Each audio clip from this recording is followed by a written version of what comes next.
अहो राम राम पब्लिक, कसे आहात पब्लिक? तुमचं सर्वांचं स्वागत करतो नवीन एका ब्लॉगमध्ये. पहिलं तर शिवाजी महाराजांना नमन करतो आणि पुढील ब्लॉगला सुरुवात करतो.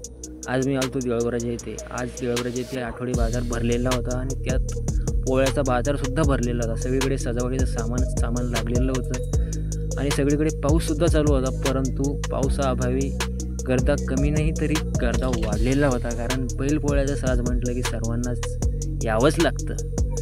त्यानंतर मित्राच्या मेडिकलकडे निघालो. मेडिकलला गेलो तर पैसे मोजत होतो. त्याला म्हटलं मला पण देईन भाऊ काही. त्याच्यानंतर थोडा विश्रांती घेतली. त्यानंतर माझे मित्र लालचंद भाऊ डोंगरे यांच्या न्यू बालाजी मोबाईल शॉपीला भेट द्यायला गेलो. तर त्यांनी एक नंबर मोबाईल शॉपीचं काम केलं. त्यांनी बघा मोबाईल एक नंबर मोबाईल भेटतात त्यांच्याकडे, घ्यायचे असेल तर नक्की व्हिजिट द्या.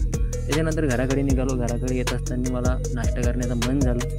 त्याच्यानंतर एका ठिकाणी नाश्ता करायला थांबलो. नाश्ता वगैरे झाला. त्याच्यानंतर मला ध्यान आलं, यार